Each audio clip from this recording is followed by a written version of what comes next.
Listo, entonces pues vamos a ver un repaso rápido de las definiciones de capacidad calorífica y calor específico, que es el tema de esta semana. Sus aplicaciones, de hecho, que es estos ejercicios de calorimetría. Calorimetría pues es simplemente la medición del calor, digamos. Estos son procesos de intercambio de calor.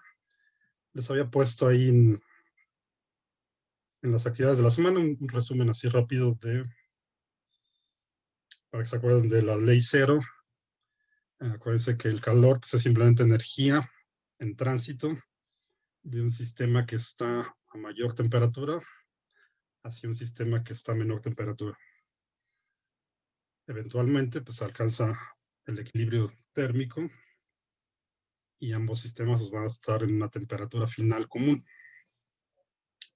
Bueno, entonces, para analizar estas transferencias de calor es útil definir estos conceptos. El primero sería de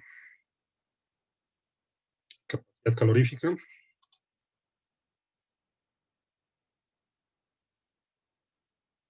Este lo vamos a denotar con una C mayúscula.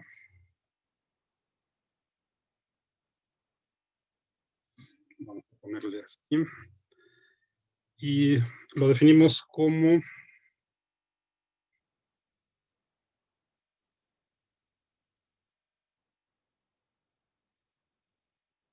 en la cantidad de calor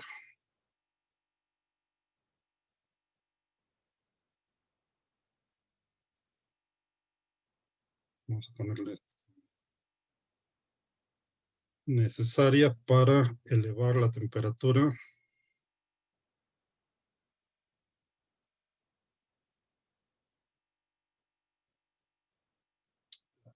de alguna sustancia. Vamos a ponerle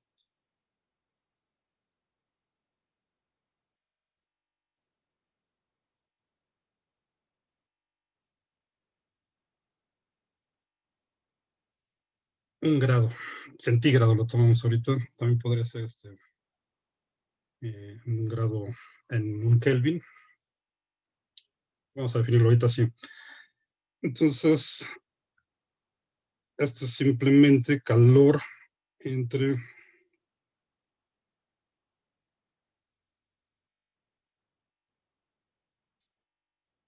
una diferencia de temperatura. Lo escribimos así. Esto sería para un cambio finito en la temperatura. Bueno, esto es la capacidad calorífica. Para un cambio finito.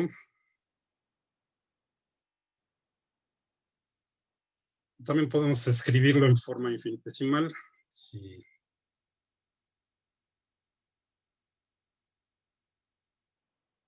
consideramos una transferencia de calor pequeña que produce un cambio infinitesimal en la temperatura, entonces esto lo escribiríamos justo como una derivada, a final de cuentas.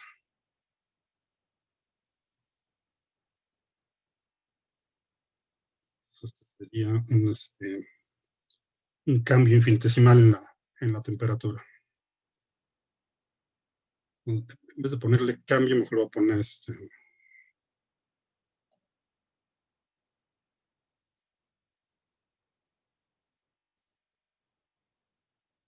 voy a ponerle la versión finita para que no se queden con la idea de que la capacidad calorífica es un cambio, o sea, el cambio es acá en la temperatura, pero pues tiene un valor definido para cada sustancia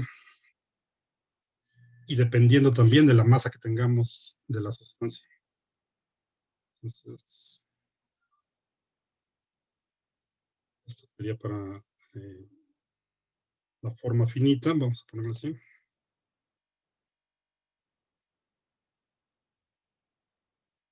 Recuerda que simplemente quiere decir que tenemos acá un cambio finito en la temperatura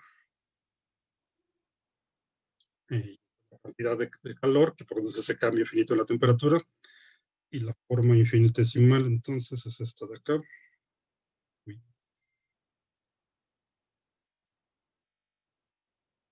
Tenemos forma infinitesimal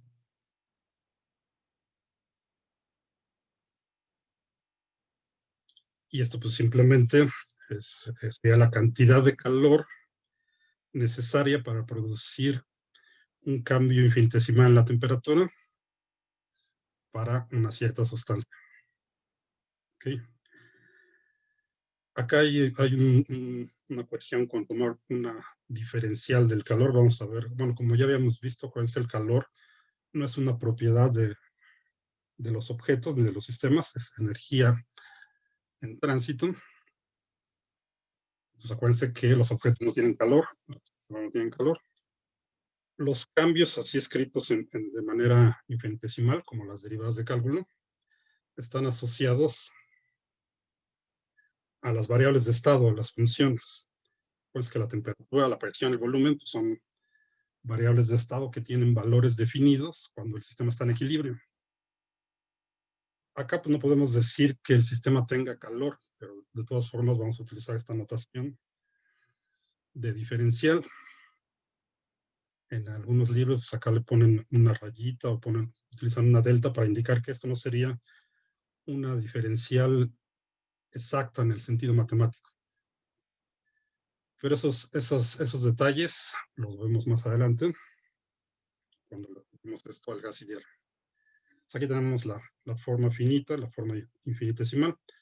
Las unidades de la capacidad calorífica pues son entonces joules entre grados centígrados o entre grados Kelvin.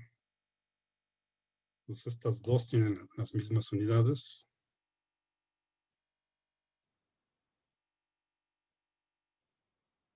Acuérdense, pues el calor se mide en joules, que es energía. Y la temperatura pues la podemos medir en grados centígrados o en kelvins. Y aquí en realidad podemos tomar las dos sin hacer otra conversión. O sea, podemos expresar esto en joules sobre grados centígrados o joules sobre kelvins, porque estamos considerando una diferencia de temperaturas a final de cuentas. Y acuérdense que las diferencias de temperatura son las mismas en grados centígrados y en kelvins. Entonces son equivalentes esas dos unidades en este caso nada más. Bueno. Ahora esta, la capacidad calorífica, les había pedido que checaran si es intensiva o extensiva. ¿Encontraron algo al respecto? No. Es intensiva. ¿Es intensiva? Ok. Sí. Entonces vamos a poner que es una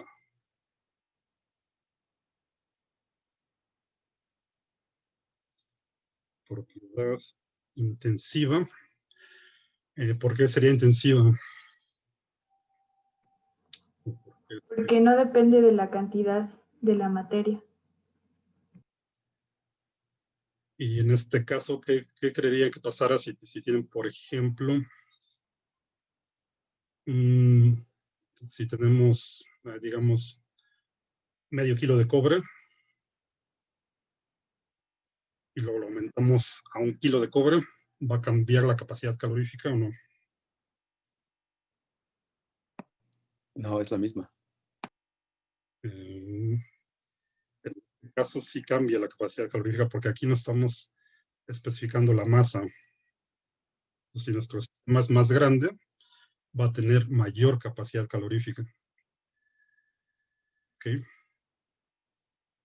Entonces, en realidad esta es extensiva la capacidad calorífica.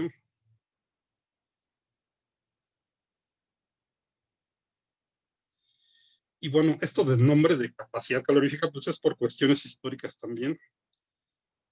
Pues no es un nombre muy afortunado porque pues, puede remitir a la idea de que la sustancia o el sistema pues tiene calor. Ya sabemos que no es así, pero sí se le llama por cuestiones históricas. Entonces, en realidad esta es extensiva. Depende de la masa que tengamos de la sustancia. A mayor masa vamos a tener mayor capacidad calorífica. Véanlo de esta forma, porque en el ejemplo que les ponía, si la misma cantidad de calor para calentar, para subir 1 grado la temperatura de medio kilogramo de cobre, pues no va a ser la misma que para subir 1 grado la temperatura de 1 kilo de cobre. Va a aumentar. Entonces, esta sí depende del tamaño del sistema. A mayor masa, pues vamos a tener que meterle más calor para aumentar su temperatura en 1 grado. Por lo tanto, esta es extensiva. ¿Okay? La que es intensiva es el calor específico, ¿no? El calor específico, así es. Ah, sí. El calor específico, que al final de cuentas está relacionado con para la mayoría de las sustancias, es más útil utilizar el calor específico que la capacidad calorífica, pero pues necesitamos definir los dos. Entonces, el calor específico, que lo vamos a anotar también con una C, pero esta minúscula. La mayúscula es capacidad calorífica, la C minúscula es calor específico. Lo podemos definir como la capacidad calorífica por unidad de masa. Al final de cuentas lo podemos poner así, como la capacidad calórica entre la masa. Entonces podemos utilizar esta misma definición, la cantidad de calor necesaria para elevar la temperatura, y aquí lo que tenemos que agregarle es la temperatura de 1 gramo de la sustancia, o de 1 kilogramo. Pero en la definición casi siempre se utiliza 1 gramo. Voy a escribirlo de todas formas. Esto sería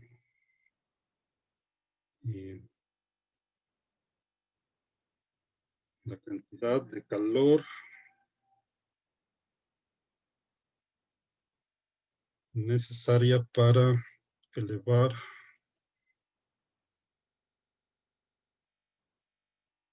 la temperatura de 1 gramo de una sustancia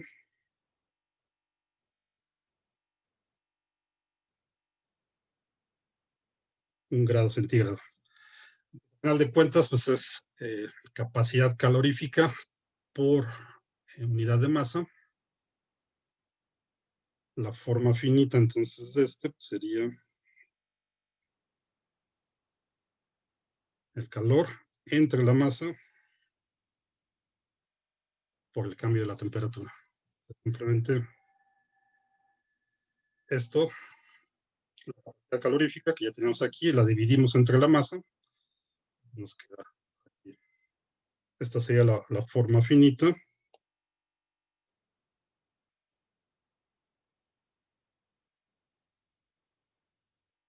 Y la forma diferencial, pues nada más ponemos la derivada y dividimos entre la masa otra vez. Entonces sería, lo podemos escribir así como 1 entre la masa por dQ en dt. Esta sería la forma infinitesimal.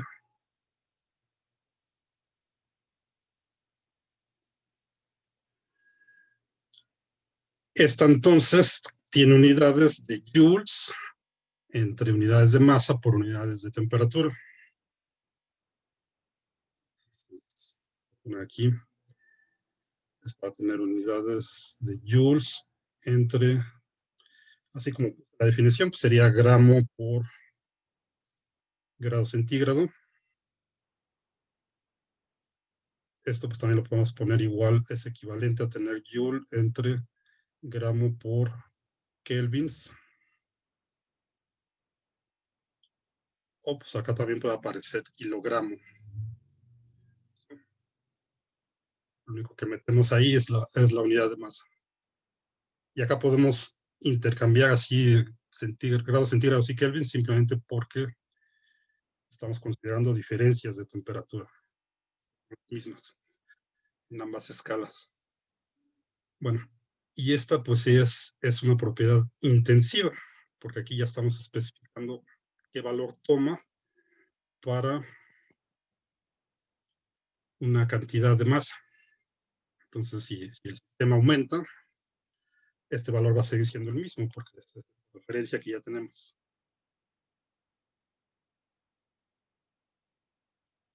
Tenemos que es intensivo.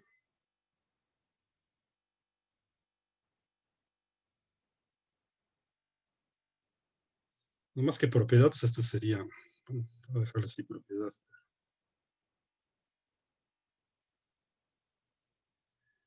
Son de estas definiciones del concepto de capacidad calorífica y calor específico. Ahí en el libro de Young y Friedman tienen unas tablas con los valores de calores específicos para varias sustancias. Ahorita las vemos. También se las puse ahí en el PDF este de los ejercicios que les acabo de compartir. Aparte de estos dos, otro que también es muy útil, especialmente para gases, es la capacidad calorífica molar.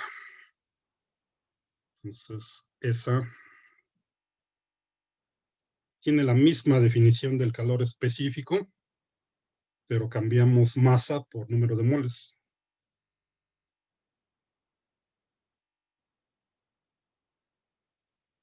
Aquí luego a veces es medio confuso porque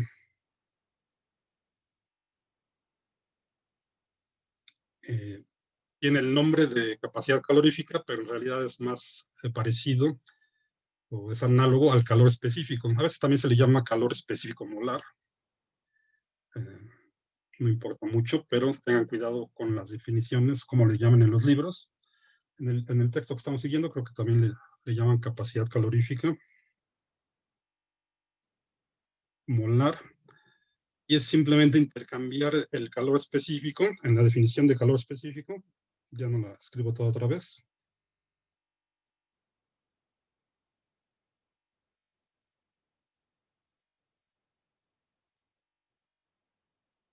En la definición de calor específico cambiamos masa por número de moles.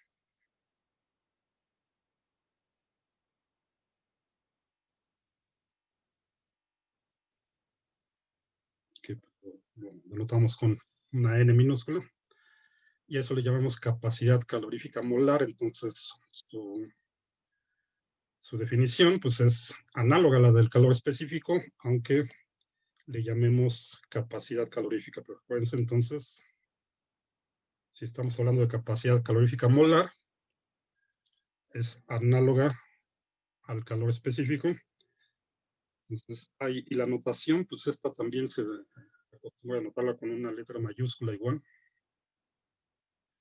Una letra C mayúscula, entonces tiene la misma notación que la capacidad calorífica, pero está emparentada con el calor específico. En realidad, como esta se va a utilizar para los gases, pues no hay mucha confusión, ¿no? Y vamos a ver que también depende de si es a volumen constante o a presión constante. Bueno, vamos definiendo así. Después vamos a ver qué pasa si tenemos volumen constante o presión constante. Entonces, esta pues la vamos a definir como parecido al calor específico. Pues acá ponemos el calor y aquí en vez de poner la masa ponemos el número de moles y la diferencia de temperaturas. Esta es la versión finita. Infinitesimal, lo ponemos como 1 entre n por dq en dt.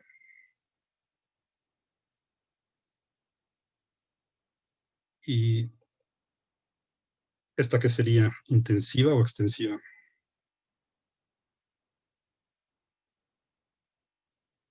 Si es que nada, estamos cambiando acá donde aparecía la masa, estamos cambiando el número de moles.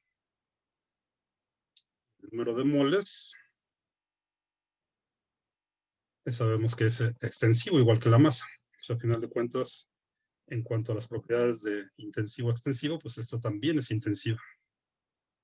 El hecho de sustituir aquí el número de moles no cambia nada en cuanto a esta propiedad, porque la N pues, es extensiva igual que la M. Entonces también es una propiedad intensiva.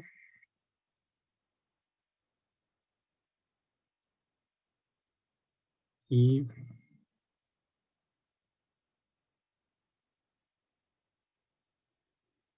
unidades, pues nada más cambiamos los gramos o los kilogramos por número de moles. Entonces también lo podemos poner como joules entre mol por grado centígrado o joule entre mol por kelvins. Bueno. Profe, pero había dicho que la otra era extensiva. Sí, la capacidad calorífica sí, Ah, ok. pero esta, aunque le llamamos capacidad calorífica, el hecho de que sea molar está emparentada con el calor específico más que con la capacidad calorífica. Esto es lo que les decía que puede ser confuso. Entonces, le llamamos capacidad calorífica, pero si ven la definición, es análoga a la que tenemos acá de calor específico. O sea, lo que estamos haciendo es cambiar nada más la masa por el número de moles. Entonces, también aquí, por cuestiones históricas, más que nada, se le llama capacidad calorífica molar, pero en realidad no tienen que ver con esta, sino con esta, ¿no? Con el calor específico. ¿Sí? Y de hecho, así en algunos libros pues, le dicen explícitamente capacidad calorífica molar, que sería lo más correcto. Pero pues estos son costumbres que todavía están en práctica. Y en el libro de Young, creo que les dicen capacidad calorífica molar, ¿no? Bueno, ahorita lo checamos. Entonces no se confundan con eso. Aunque le llamemos capacidad calorífica, como es molar, está relacionada más con el calor específico. ¿Sí? Simplemente cambiando la masa por el número de moles. Entonces, al igual que el calor específico, esta es intensiva. ¿De acuerdo? Bueno. Entonces les decía que tenemos ahí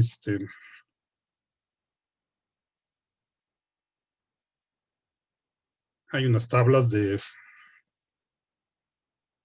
sea, las capacidades, los calores específicos de varias sustancias, pues ya están, ya están muy bien determinados. Aquí tenemos una tabla sacada del libro de John Friedman, con los calores específicos de algunas sustancias y la capacidad calorífica molar. Entonces, efectivamente, aquí le siguen llamando capacidad calorífica molar. ¿Sí?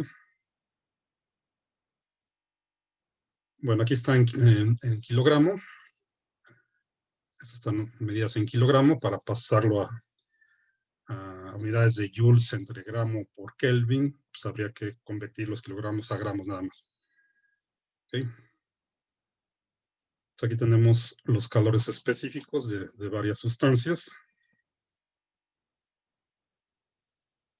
Aquí nos dan los datos de su masa molar. Y esto de acá es la capacidad calorífica molar de estas mismas sustancias. ¿Okay? Entonces, si se fijan, pues simplemente unidades de masa están intercambiadas por moles. Y es todo.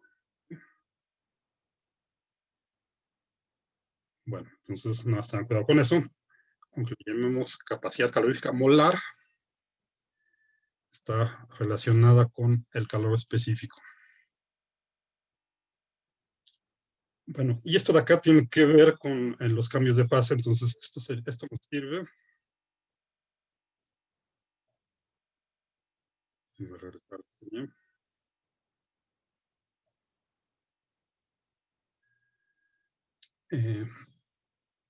El calor específico y la capacidad calórica molar nos sirven entonces para analizar situaciones en las que haya intercambio de calor entre dos o más sistemas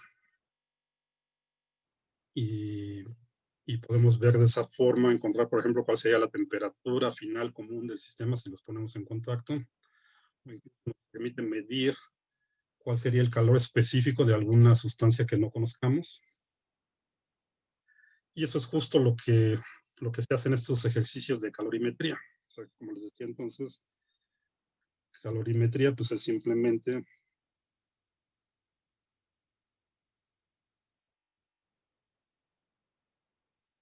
medición del calor, a final de cuentas es lo que significa esto.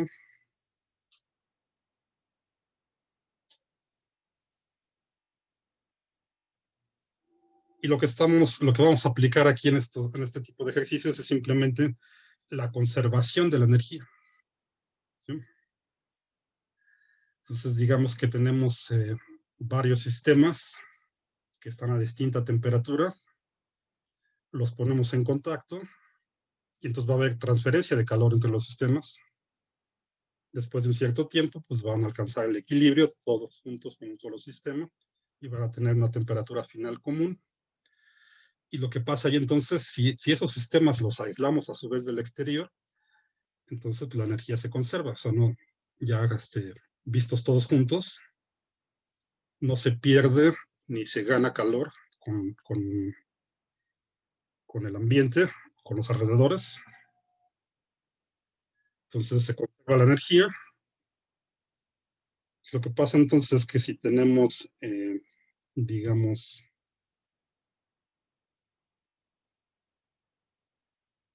varios sistemas, Q1, Q2 y así hasta Q, ¿qué letra le pongo aquí? Voy a poner N, pues no confundan esta N con el número de moles. Entonces, simplemente si tenemos N sistemas,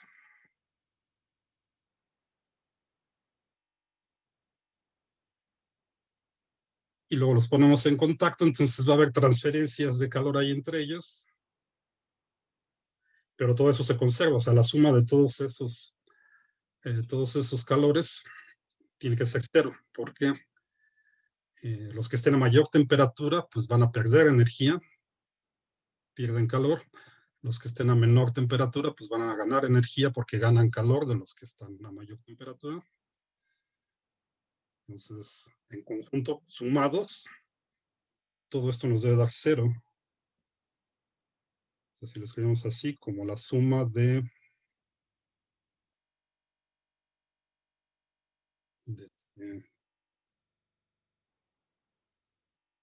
I igual a 1 hasta n de QI, todo esto tiene que ser cero. O sea, digamos que ese es el concepto o la relación fundamental para resolver estos ejercicios de calorimetría. La suma de todos estos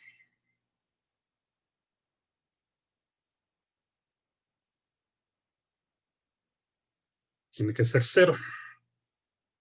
Esto pues pueden ser negativos, o sea, van a ser negativos cuando el sistema pierda calor. Si pierde calor, su temperatura final va a ser menor que la temperatura inicial, entonces va a perder calor. Y aquí, pues justo para calcular estos, utilizamos la definición de calor específico.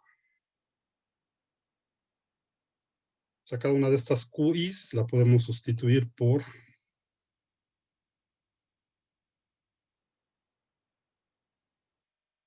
M delta T. Y me falta la C, perdón. Déjenme ponerlo así.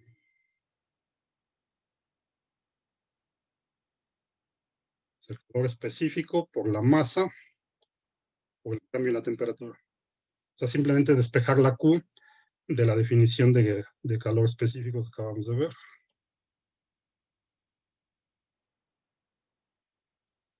Tenemos una de estas para cada sistema que tengamos aquí, para cada sustancia. Despejamos la Q y la escribimos entonces en términos de su capacidad calorífica, perdón, su calor específico, su masa y la diferencia de temperaturas. Entonces, pierde energía, si pierde calor, como les decía, la temperatura final va a ser menor que la temperatura inicial. Entonces, aquí la diferencia de temperaturas pues les queda negativa. ¿Sí? Acuérdense que esto siempre pues es temperatura final menos temperatura inicial. Entonces, en realidad esto es una suma algebraica de los valores que tengan acá.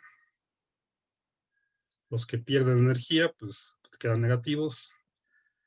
Esa energía que pierden se va a los sistemas que estaban a menor temperatura, que ganan energía. A final de cuentas, todo sumado pues nos da cero porque la energía se conserva si es que todos estos sistemas están aislados de los alrededores. ¿Ok? Entonces, esa es la idea básica.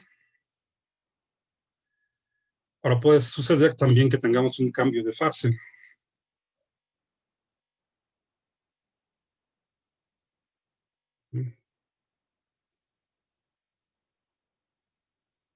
Y es cambio de fase.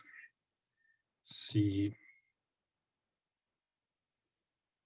vamos a considerar ahorita nada más tres fases, las tres fases básicas que son sólido, líquido y gas. Entonces puede ser que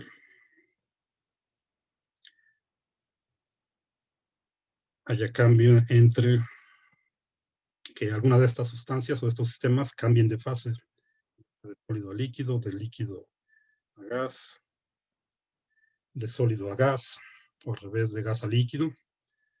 Hay varias posibilidades, ahorita las vemos todas. ¿Y qué pasa aquí? Por ejemplo, supongo que alguna vez se han puesto agua a hervir en la estufa, ¿no? Al nivel del mar, digamos, si estamos a presión de una atmósfera, ya sabemos a qué temperatura hierve el agua, ¿no? ¿Cuál sería? ¿De acuerdo?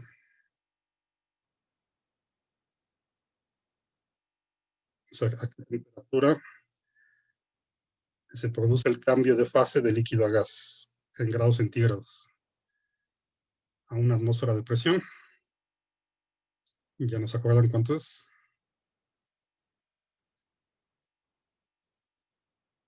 Lo vimos cuando vimos las escalas y el termómetro este de volumen constante. ¿Una atmósfera? A una atmósfera. Y 0 grados centígrados, ¿no? Eso sería para cambiar de líquido a sólido, ¿no? Para el punto de congelación. Ah, sí. ¿Cuál sería al revés, por ejemplo, de líquido a gas, el punto de ebullición del agua? 100 ¿Sí? grados. En grados centígrados, ¿no? ¿Ok? Bueno, si alguna vez han puesto agua a hervir, no les va a dar los 100 grados centígrados porque, bueno, al menos a la altura de la Ciudad de México, pues no, va a ser un poquito mayor. Pero si ponen agua en la estufa, esperan a que hierva, le ponen un termómetro, suponiendo que estamos al nivel del mar, pues entonces va a marcar ahí 100 grados centígrados, ¿ok? Dejan ahí y dejan el agua que sigue hirviendo, pues eventualmente toda el agua que tenían líquida, pues va a cambiar a gas, se va a evaporar todo el agua. Vamos a tener un cambio de fase completo. Si alguna vez han hecho eso, checan el termómetro, van a ver que ya no sube la temperatura, ¿sí? Va a mantener en los 100 grados centígrados. Eso es importante. Entonces, en los cambios de fase ya no hay cambios de temperatura, ¿sí?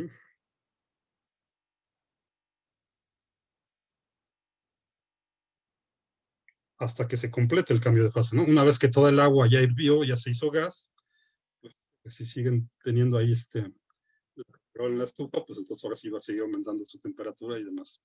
Pero mientras estamos en el cambio de fase,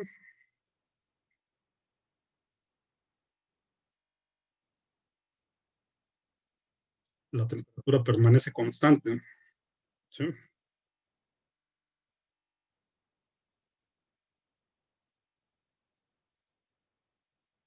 ¿Y cuál es esa temperatura constante? Pues la temperatura a la cual sucede el cambio de fase, justamente. O sea, para el agua a una atmósfera, pues para pasar de líquido a sólido sería el punto de congelación, que es 0 grados centígrados. Para pasar de líquido a gas, pues sería el punto de evaporación, el punto de ebullición, que serían los 100 grados centígrados. Entonces, fíjense, ¿cómo podemos meter eso acá si tenemos cambios de fase? La temperatura ya no está cambiando, es la temperatura del cambio de fase, entonces ya no nos sirve nuestra definición de calor específico, porque ya no tenemos acá esta diferencia de temperaturas, es constante.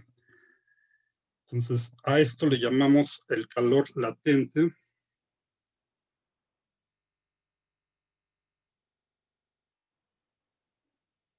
Uy, voy a ponerlo así.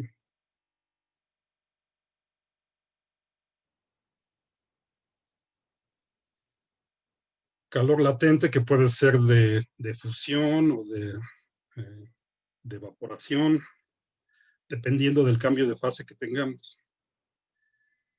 Esto se acostumbra a denotarlo con una letra L mayúscula y lo definimos simplemente como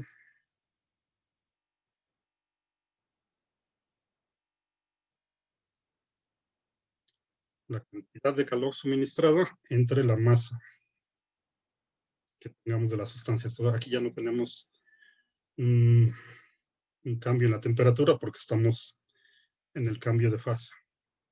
¿Sí? Seguimos suministrando el calor porque si tenemos ahí nuestra cacerola con agua, pues sigue estando ahí en contacto con la llama. Le seguimos suministrando calor, pero ya no hay un cambio en la temperatura. Y esto va a depender acá de la masa que tengamos. Entonces, a esto les llamamos calores latentes. Esto de latente pues, también es por cuestiones históricas, no quiere decir que la sustancia tenga calor nuevamente. Y entonces de aquí podemos despejar el calor y escribirlo esto así. Y esto lo metemos acá en nuestra relación de calorimetría si es que hay cambios de fase. ¿Okay? ¿Y cómo quedaría aquí el signo? Pues simplemente va a ser positivo o negativo si es que pierde o gana energía, igual que antes. Para esto es muy fácil de verlo con el cambio en la temperatura. Cuando tenemos el cambio de fase, entonces va a ser positivo si es que tenemos que meterle energía al sistema para que se produzca el cambio de fase. Por ejemplo, si vamos de líquido a gas, hay que meterle energía al agua líquida para que se evapore. Entonces, en este caso sería el calor latente de evaporización, sería positivo. Y podemos tener el proceso inverso. O sea, una vez que tenemos toda el agua en forma de gas, pues podemos condensarlo, si es que lo capturamos de alguna forma. Podemos condensarlo y se regresa a la fase líquida. Entonces, el calor latente de vaporización va a ser el mismo que el calor latente de condensación. Solo que ahora le vamos a poner un signo menos, porque para llevarlo de gas a líquido hay que quitarle energía al sistema. ¿Sí? Lo tenemos que enfriar hasta que llegue otra vez acá para la líquida. Entonces a esto vamos a ponerle que este va a ser positivo. Si se necesita energía para realizar el cambio de fase. Déjenme ver cómo lo puedo poner así resumido. Vamos a ponerle si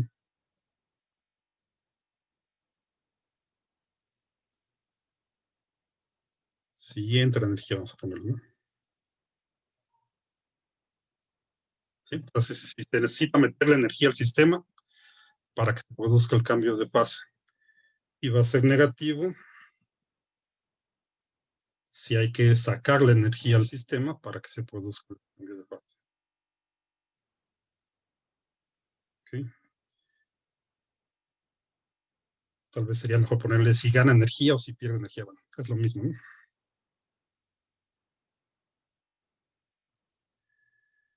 Ok.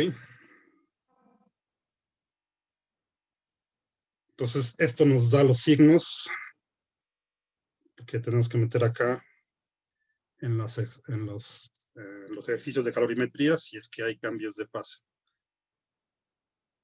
O a cuáles son las posibilidades que tenemos, pues, y aquí están ya los ejercicios. Ahorita nos regresamos a este. Tenemos sólido.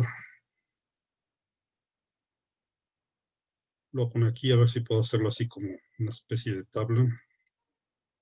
Líquido y gas. ¿Okay? O sea, supongamos que acá tenemos nuestro sistema o nuestra sustancia sólido, líquido y gas para pasar de sólido a líquido. Digamos que vamos para acá. Eso sería el calor latente de fusión. Entonces, ponemos el sólido, pues se vuelve líquido. Y si vamos de acá para acá, entonces ahora lo que tenemos pues, es congelamiento, ¿no? Pero a final de cuentas vamos a tener el mismo valor del calor latente. Este se le llama calor latente de fusión.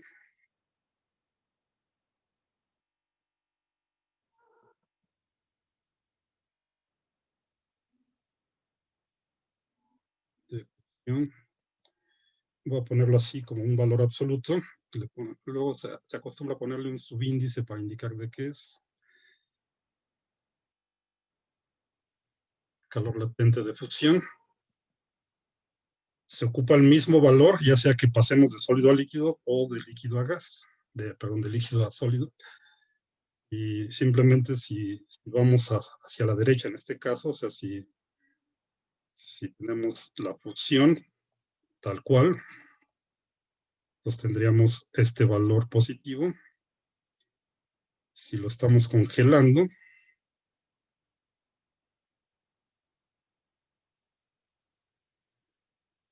entonces tendríamos este valor, pero con un signo menos, el valor negativo. ¿Okay? De líquido a gas, pues también podemos pasar de acá para acá, o de gas a líquido. De líquido a gas, pues es lo que les decía, el calor latente de vaporización.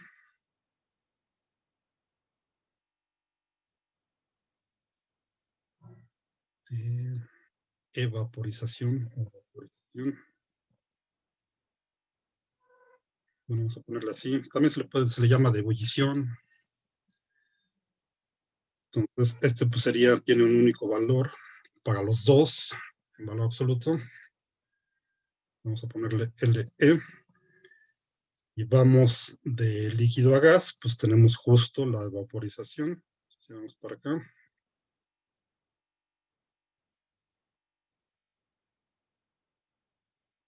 Aquí tendríamos que usar el calor latente, el positivo. Y si vamos de gas a líquido, pues tendríamos una condensación.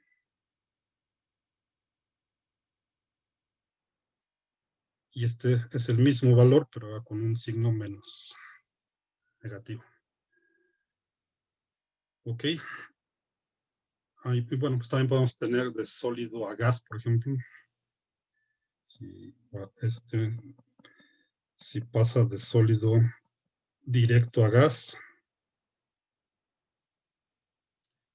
vemos que se sublima. Ese sería el calor de sublimación, calor latente de sublimación.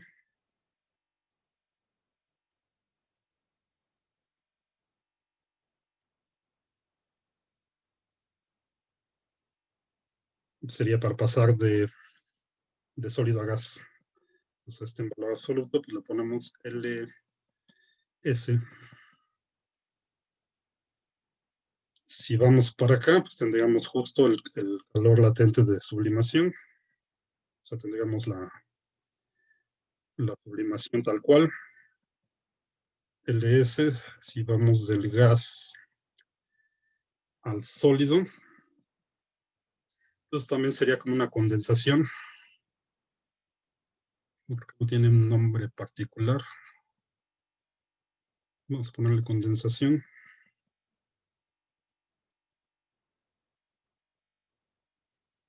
Este sería menos LS. ¿Ok? Bueno, entonces con esto ya podemos resolver cualquier ejercicio de calorimetría que involucre estos intercambios de energía. Y bueno, entonces tenía acá también la tabla de los calores latentes para varias sustancias.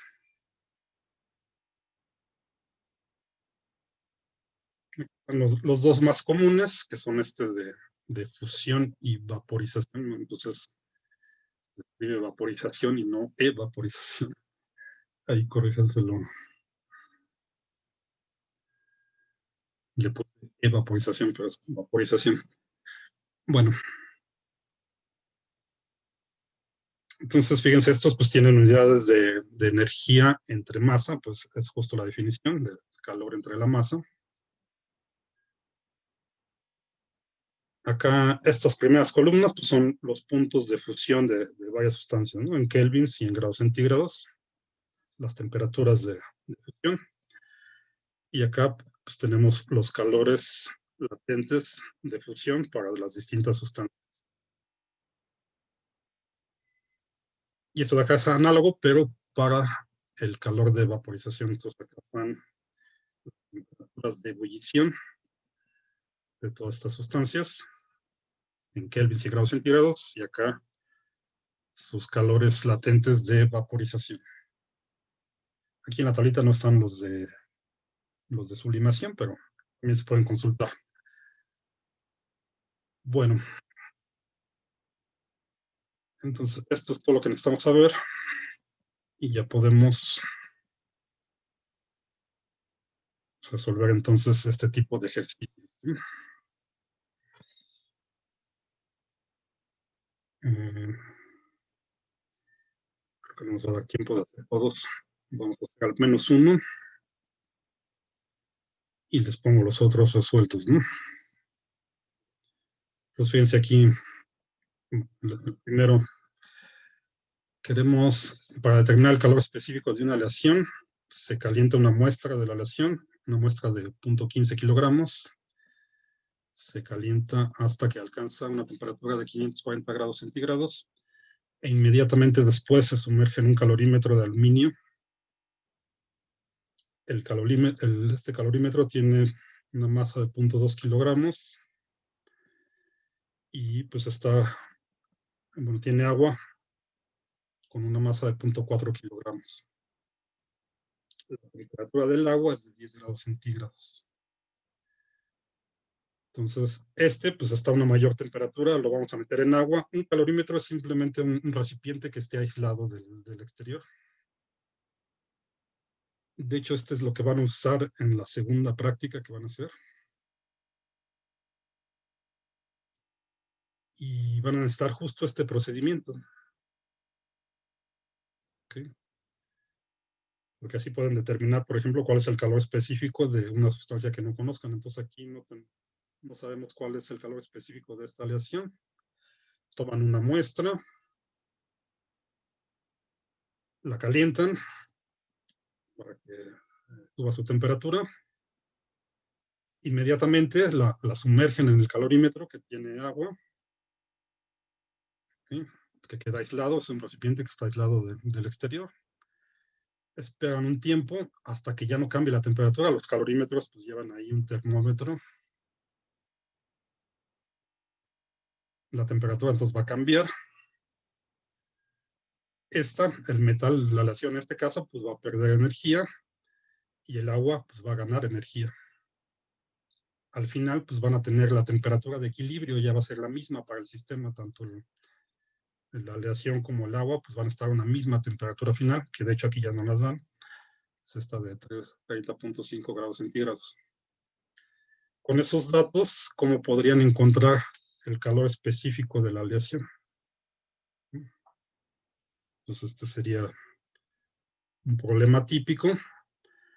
En otros problemas típicos, lo que se necesita encontrar es la temperatura final de equilibrio. ¿Okay? Todo esto sale de plantear esta ecuación. Y ¿dónde la tenía? Acá está. Entonces simplemente hay que plantear esta ecuación, utilizar la definición del calor específico y de calor latente en caso de que haya cambios de fase. Y si la ecuación ya está bien planteada, entonces ahí directamente se despeja la variable que quieran encontrar. En este caso queremos el calor específico de la sustancia esta que no conocemos, de la aleación. Entonces vamos a hacerlo. Y bueno, aquí en este primer ejercicio, pues no hay cambios de fase.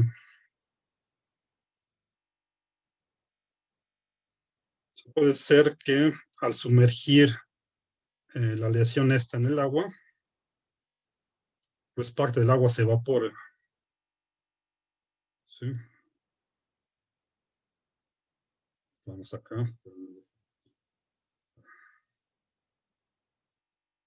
Esta está a una temperatura elevada y puede ser que si lo sumergimos en el agua, pues parte del agua se evapora, pero como todo está dentro del calorímetro, entonces suponemos que ya cuando están en equilibrio, el agua que se evaporó, pues se volvió a condensar.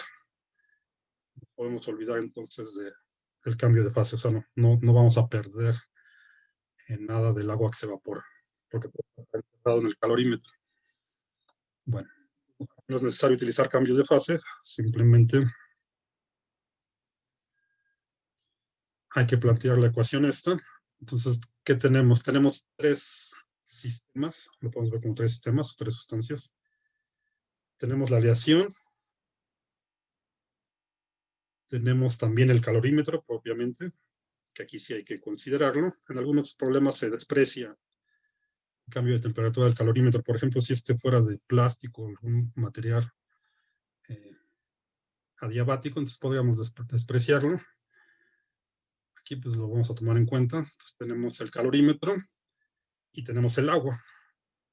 Entonces son tres sistemas que hay que considerar. Simplemente planteamos nuestra ecuación para esos tres sistemas. Entonces vamos a poner el calor de la aleación. Vamos a ponerle un subíndice que nos indique que es, si le pongo A se va a confundir con el agua. Si le pongo al, lo vamos a confundir con el aluminio. Vamos a ponerle M de metal, ¿ok? La sustancia que no conocemos. Los índices son nada más para que tengan una idea de cuál es al que me estamos refiriendo. ¿Okay? Podemos poner números también, ¿no? 1, 2 y 3 y ya. Pero bueno. Luego tenemos el calor del calorímetro, que como es de aluminio, pues vamos a ponerle al. Y el calor del agua, pues vamos a ponerle a. ¿Ok? La suma de esos tres nos tiene que dar 0. Pues aquí simplemente hay que sustituir cada uno de estos calores, lo ponemos en términos de el calor específico, como ya habíamos visto. Entonces esto sería, a final de cuentas, el calor específico del metal que no conocemos. Esta es la variable que queremos encontrar justamente, ¿no? Esta es nuestra incógnita, esto es lo que hay que despejar al final. Luego ponemos la masa del metal, aunque se ve aquí medio feo, pues sería la masa del metal. El cambio en la temperatura del metal es lo mismo hacemos para el calorímetro de aluminio, entonces este sería el calor específico del aluminio, la masa del aluminio, el cambio en la temperatura del calorímetro de aluminio, más el del agua, calor específico del agua, la masa del agua, el cambio en la temperatura del agua. Todo esto tiene que ser 0. ¿Okay? Y el resto pues, es sustituir los datos y despejar la variable que necesitemos. Entonces, siempre es recomendable primero despejar y sustituir hasta el final para evitar errores, pero pueden hacerlo como mejor se acomoden. En este caso, como lo que queremos es esta, pues lo podemos despejar de una vez y luego al final sustituimos. Si lo que le están pidiendo es la temperatura final, entonces esa va metida aquí. Y como ya está en equilibrio al final, la temperatura final va a ser la misma para los 3 sistemas o para todos los sistemas que tengan. Entonces, tengan eso en cuenta porque luego aquí se equivocan. Entonces, aunque aquí le estamos poniendo este subíndice a cada uno, la temperatura final es la misma porque ya están todos en equilibrio. Ya tenemos todo el sistema en equilibrio. Bueno, entonces de aquí pues nada más hay que despejar el calor específico este del metal.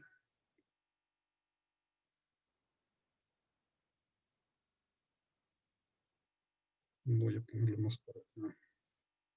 Lo único que tenemos que hacer es estos dos términos, pues los pasamos del otro lado, les cambiamos el signo y luego dividimos entre la masa por el cambio en la temperatura del metal. Entonces lo voy a poner así. Menos todo esto que es el calor del aluminio, menos el del agua.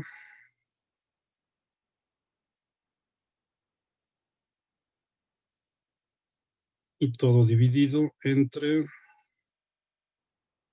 la masa del calorímetro por el cambio en la temperatura del calorímetro.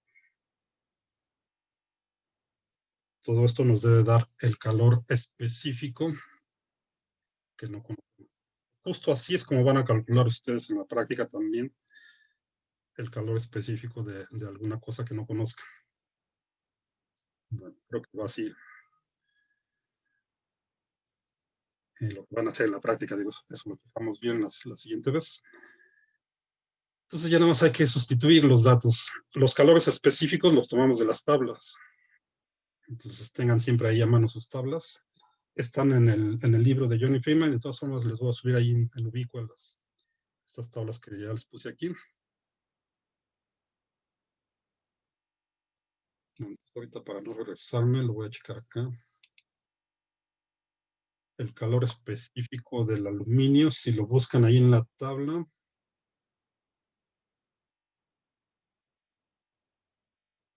Es el primer valor.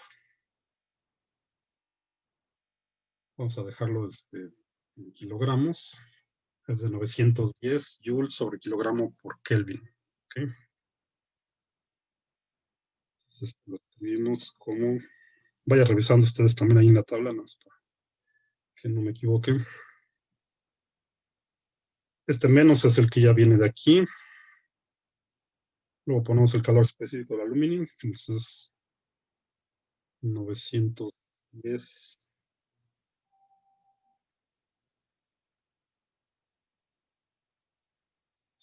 joules sobre kilogramo por Kelvin. Como les decía, aquí podemos cambiar indistintamente Kelvin y grados centígrados sin cambiar el valor, porque son diferencias de temperatura. Como las temperaturas las tenemos en grados centígrados, pues vamos a ponerlo aquí en grados centígrados. O sea, en la tabla aquí vienen kelvins, pero si cambiamos a centígrados es exactamente el mismo valor, por lo que ya les había dicho. Luego la masa del calorímetro, que ya se me olvidó cuánto era, cuánto les había dicho, punto 2 kilogramos, ¿no? No, perdón, no. Casi la masa del calorímetro, 0.2 kilogramos.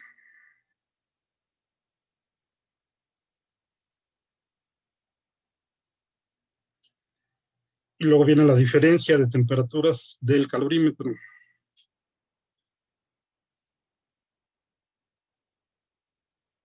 Okay.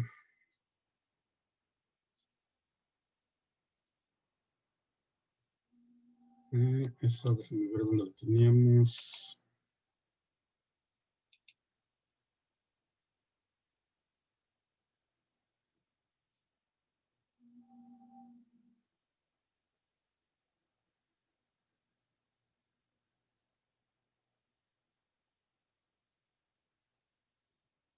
Esa creo que no se la puse, ¿verdad? Regresar acá.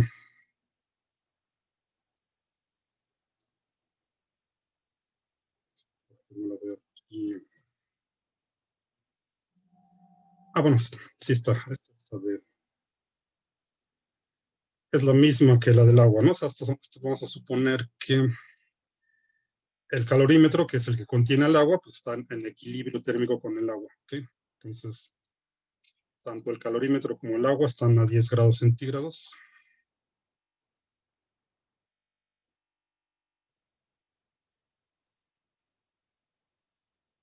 Entonces, la temperatura final, perdón, esa es la temperatura inicial, y la final sería entonces la temperatura en común de equilibrio, que es esta de 30.5 grados centígrados, ¿ok? Entonces, esta es inicial y esta es final, entonces lo ponemos como, si regresamos acá,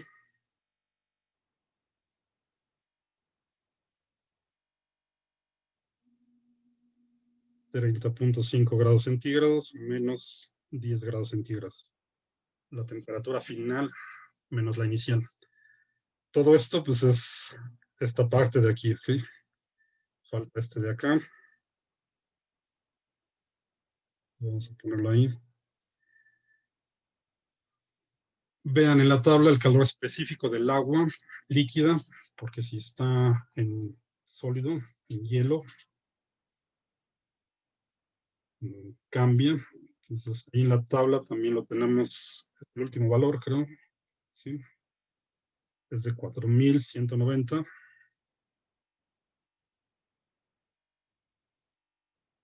joules kilogramo por grado centígrado.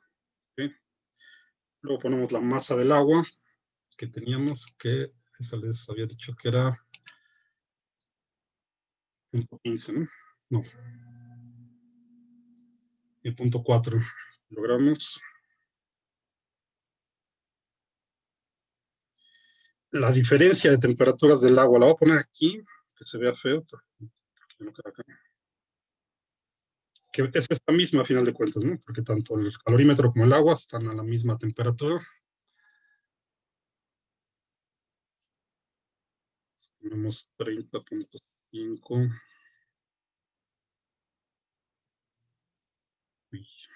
grados centígrados menos los 10 grados centígrados.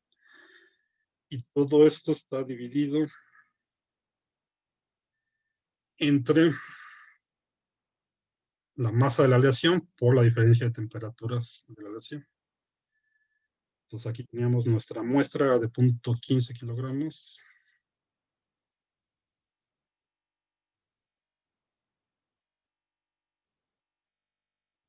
Y la diferencia de temperaturas de la aleación, pues es la final, es la misma de 30.5 grados centígrados, la temperatura de equilibrio, menos la inicial, que es de la temperatura a la que la habíamos calentado, quedamos que era de 540 grados centígrados. ¿Bien? Bueno, entonces a ver, chequen todo este cálculo.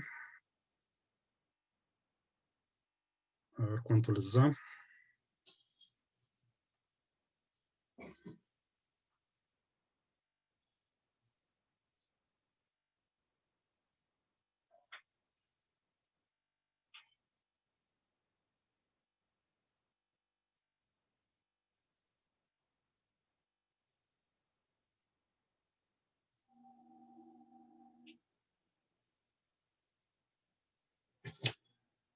Ok, entonces si esto está bien, esto debería de dar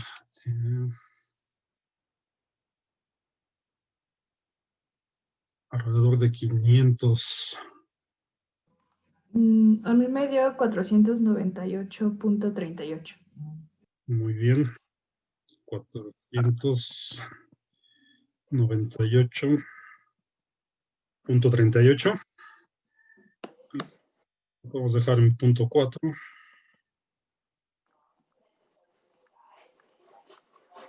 Joules sobre kilogramo por grado centígrado. Y de hecho, pues esto lo podemos aproximar a 498. Nos olvidamos del 0.4.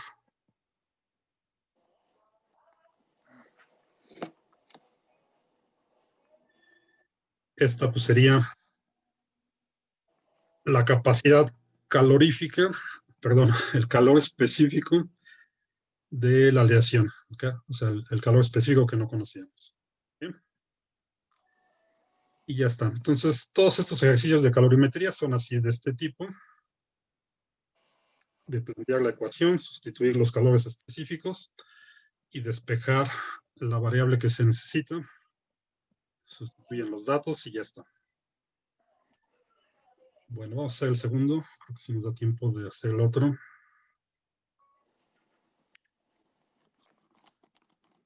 Rápido.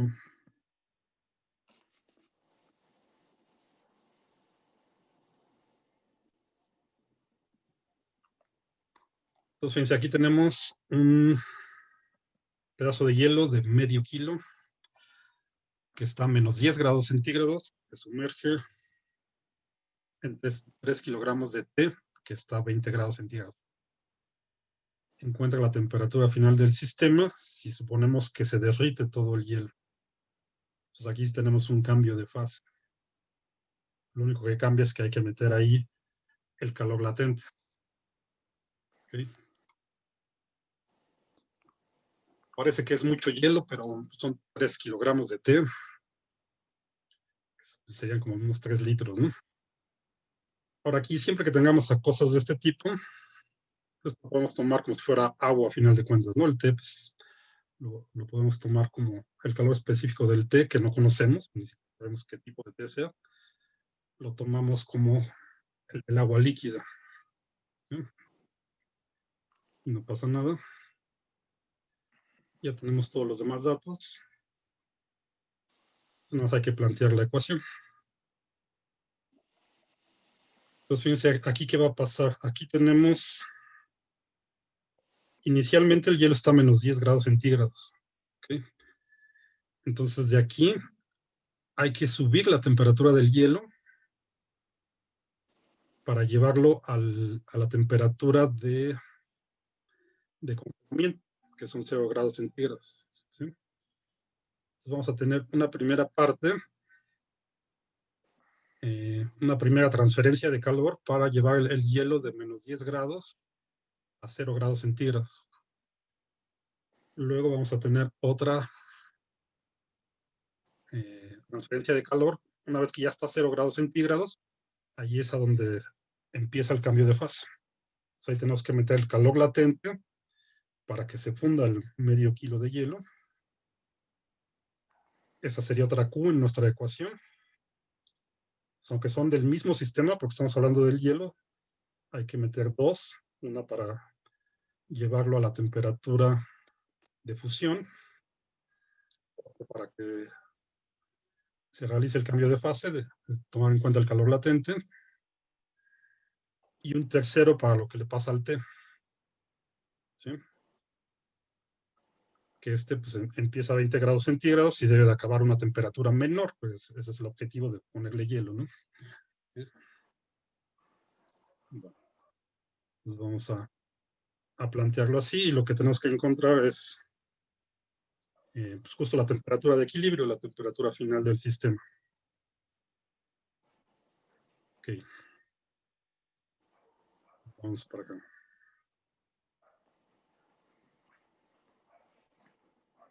Bueno, entonces aquí, como les decía, pues necesitamos el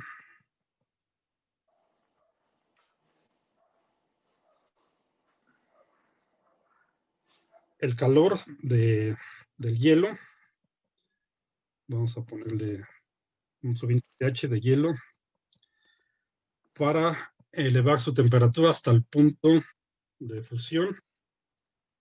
Luego vendría el calor latente para el cambio de fase. Se lo pongo L.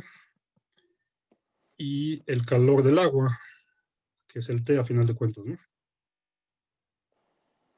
La suma de estos tres pues, nos tiene que dar 0. Planteamos la ecuación igual que antes. Primero el calor específico del hielo por la masa del hielo, por el cambio de temperatura del hielo. Acá en el calor latente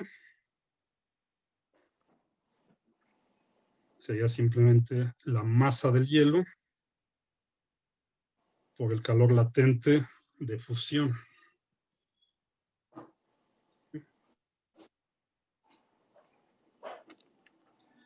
Y nada más aquí hay que ver si esto es positivo o negativo, antes de ponerle acá el signo.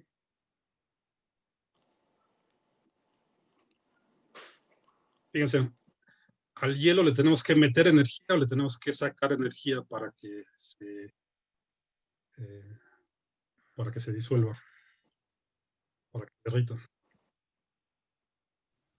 Meter, ¿no? Hay que meterle energía, entonces lo dejamos positivo, ¿sí? Acuérdense que este valor es positivo o negativo dependiendo si se necesita meterle energía o sacarla, ¿sí? Como es un cambio de fase de sólido a líquido, de fusión, hay que meterle energía, entonces lo dejamos positivo, ¿sí? Y luego el último es el del agua. Ponemos el calor específico del agua, la masa del agua y el cambio de temperatura del agua. Todo esto lo igualamos a 0. Y aquí, como queremos encontrar la temperatura final, pues sí hay que desarrollar un poco más esta ecuación, porque a final de cuentas aquí tenemos metida la temperatura final en estas deltas, ¿no?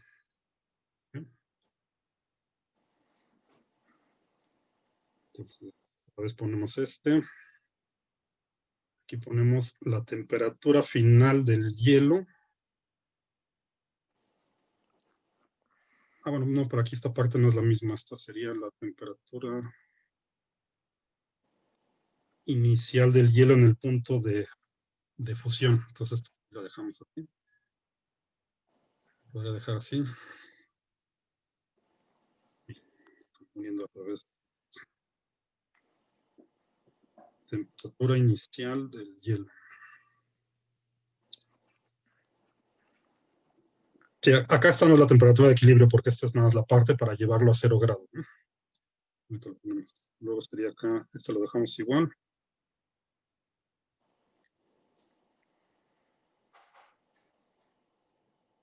Y este de aquí entonces es donde aparece la cantidad que necesitamos.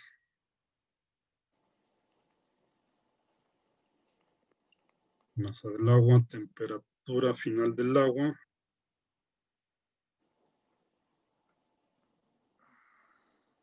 Esta temperatura final es justo la que necesitamos.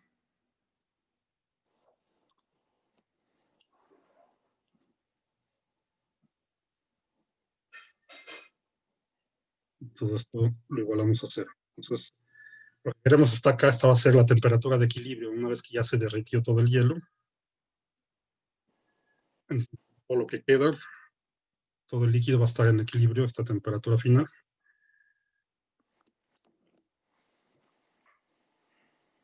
La podemos despejar de una vez.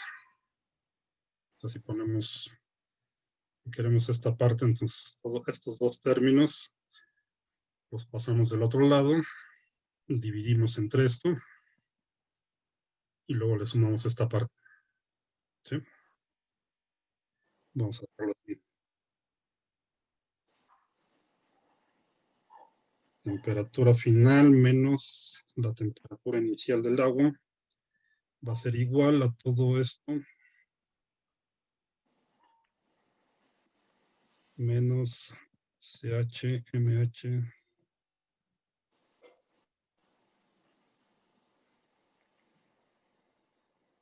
menos la parte del calor latente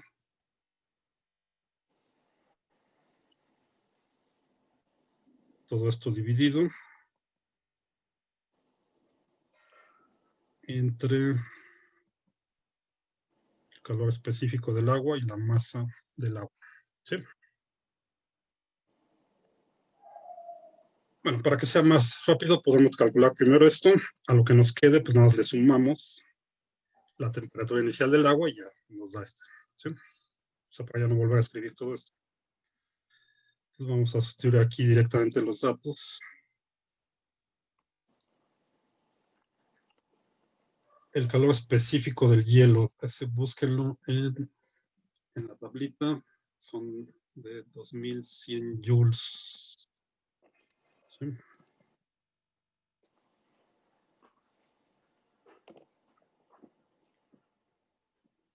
Joules por kilogramo. Sí, vamos a dejarlo en kilogramo. por grado centígrado. ¿Ok? La masa del hielo, que son medio kilo, teníamos. 0.5 kilogramos. Aquí entonces, aquí hay que tener cuidado. Esta es la temperatura final del hielo cuando empieza el cambio de fase. Es decir, 0 grados centígrados. ¿Sí?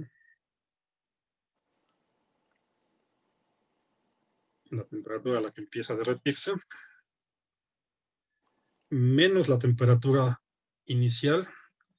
La temperatura inicial del hielo les había puesto que era menos 10 grados centígrados. ¿Ok? Entonces, menos con este menos, aquí en realidad nos queda más.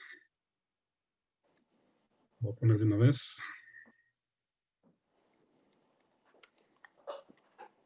¿Sí? Entonces, un menos es el que viene acá de la diferencia de temperaturas y el otro menos es porque esta temperatura inicial era de menos 10 grados centígrados. Luego menos, otra vez la masa del hielo. Como estamos suponiendo que todo se derrite, entonces hay que poner aquí otra vez los 0.5 kilogramos.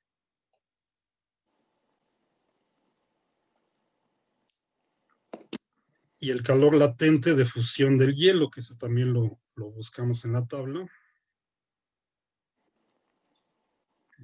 ¿Dónde están los calores latentes? Y ese es...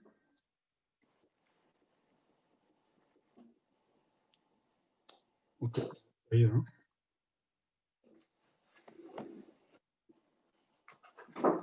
Huele muy chido. Ok, está, es que está acá en el agua. Ya. Quiero que acabe, güey. 273, perdón, 334 por 10 a la 3, ¿no? No hay en la tabla. Voy a poner aquí otra vez porque ya no cabe. 334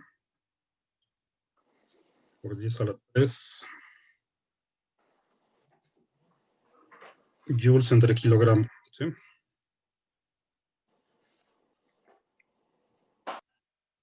Ya está. Esto es el calor latente de fusión. Y dividido entre el calor específico del agua y la masa del agua. ¿Sí? Entonces, esta habíamos quedado que era ¿qué? 4190, el calor específico del agua. ¿Sí?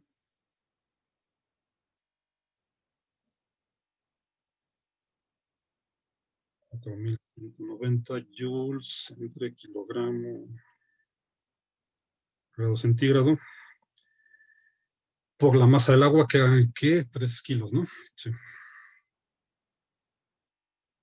Ok, entonces a ver, hagan todo esto. A ver cuánto les da.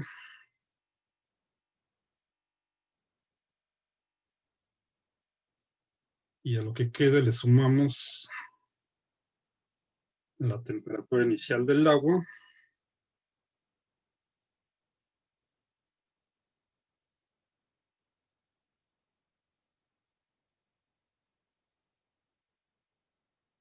Que era de 20 grados, ¿no? Es muy fácil ya que tenemos todo esto. Nada más le sumamos 20 grados centígrados.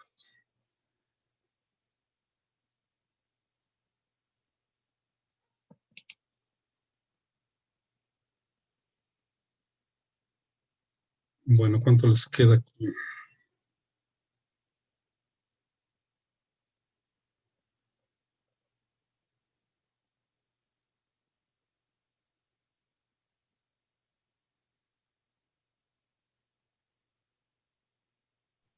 A mí me dio menos 14.12, pero no sé si la hice bien. Menos 14.12. Ajá. Bueno, vamos a suponer que está bien, a ver si da algo razonable. A eso entonces habría que sumarle los 20 grados centígrados.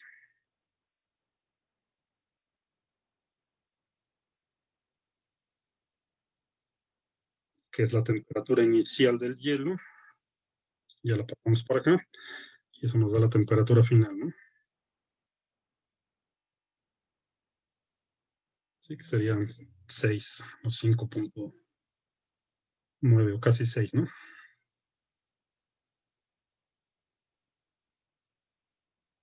Entonces, parece que está bien. Pues esto sería aproximadamente 6 grados centígrados, ¿no?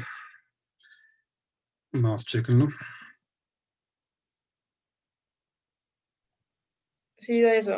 Bueno, profe, una duda. Me distraje un poco y no entendí de dónde salió el 334 por 10 a la 3. Es el calor latente de fusión del agua. O sea, acuérdate que aquí esto lo sacamos de la tabla. Ok. ¿Sí?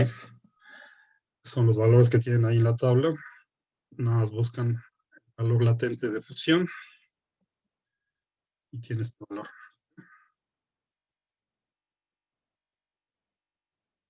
Y ya está entonces.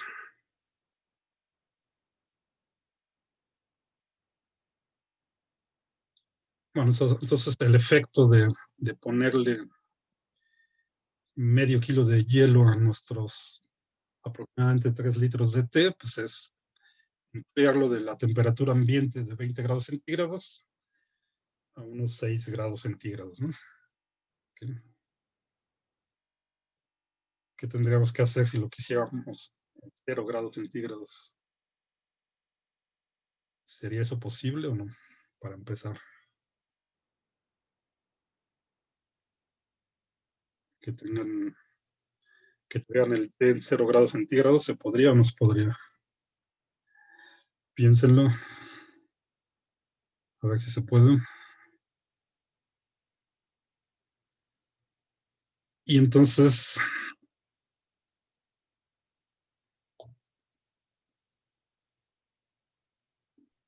Pues sí se puede, ¿no? Solamente aumentamos la temperatura del té y ya. No, la disminuimos. la disminuimos, o sea que tendríamos que hacerla, ponerle más hielo, ¿no? A ver si hasta que tengamos el té con hielo ahí flotando, o sea que tengamos un sistema donde no se derrita todo el hielo. ¿Sí? Si no se derrite todo el hielo, la temperatura final pues tiene que ser 0 grados centígrados, suponiendo, claro, que estamos a una atmósfera de presión. ¿Sí? Y que el té pues es esencialmente agua. Bueno, entonces vamos a detenerlo aquí. Y